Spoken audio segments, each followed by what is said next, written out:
take a guess on the Wrestling Observer Newsletter 2022 worst match of the year? Oh, Ric Flair's last match.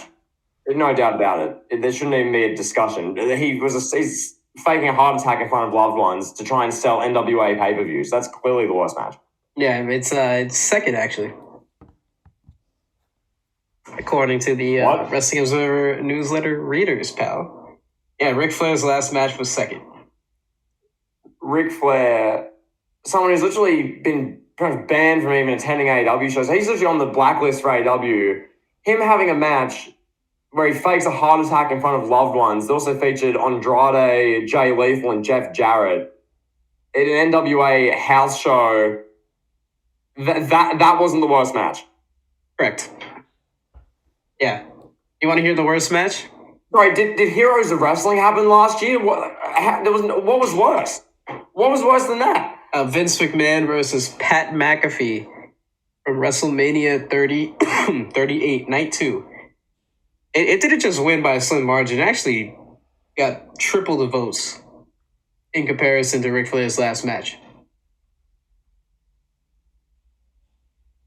Kevin, I'm fact-checking. Was that some 30-minute bell-to-bell, long match that just would never end? It was a 3-minute, almost comedy skit.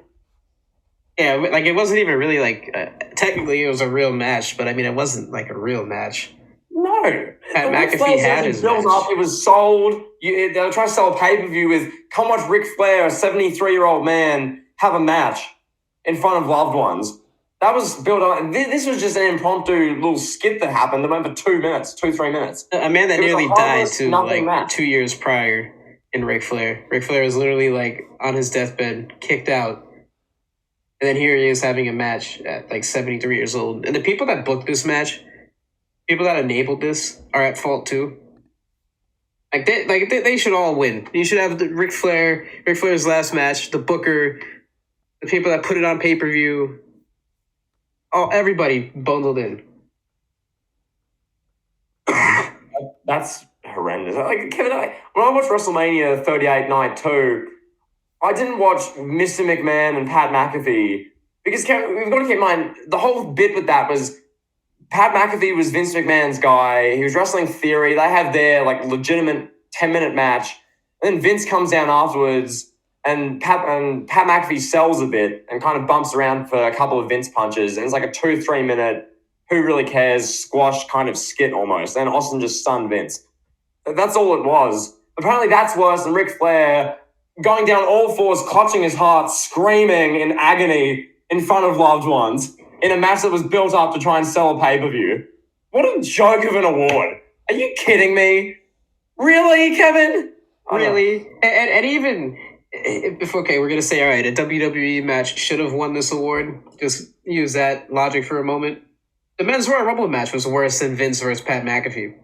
Correct. The Men's Royal Rumble match in 2022 was like a carbon copy of the 2019 Men's Royal Rumble match, except you had Brock win. You had a bigger star win the match instead of Seth Rollins winning it and becoming the man's man. But it was the most predictable Royal Rumble match ever. Brock loses his WWE Championship earlier in the night. He was already WWE Champion. And they did a unification match. So think about this. Brock went into the Royal Rumble as champion. We ended up getting a unification championship match between him and Roman. But Brock lost the belt, won the Royal Rumble just to win the belt back. Or not win the belt back, but just to get another championship match. Where they could have just kept him champion in a unification match that way. Didn't he literally win it at the Elimination Chamber in Saudi Arabia when he just F5'd a bunch of people and squashed everyone, just won the title? Oh, yeah, he did. Right. That's right. So I forgot. It was champion versus champion. So, yeah, he lost the belt at the Royal Rumble, entered the Royal Rumble match, won it, just to win the WWE title again, and then go on and challenge Reigns in a unification match. I put that Elimination Chamber match, which Brock won, as one of the worst 5 matches of the year. You watched, that was as bad as the Rumble. Granted, the Rumble went for an hour, because obviously it's the Rumble, and that was poorly booked. I think the Rumble should have won. I think Ric Flair's last match is the clear winner. There's no debate. And then the Royal Rumble, and then I think, from my stance at least, the Elimination Chamber match which Brock won. I was watching that, and it felt the same way as when Shayna Baszler won the Women's Elimination Chamber 3 years ago. You're watching it thinking, this is so awfully predictable. It's not fun. It's a bore, and Brock just won. Who cares? And the show ended. It was a crap match. But Kevin, I guess Vince McMahon had a 2-minute, I'm going to punch Pat McAfee and hit like 5 moves on him, and Steve Austin will be there. Therefore, that's the worst match of the year because it's Vince, pal. Yeah. Yeah, then our girl Ronda Rousey makes another appearance. Ronda Rousey versus Shotzi. That came in third. Oh, that was bad. Yeah, it was. It was bad, so that's fair. Yeah. The Royal Rumble came in fourth.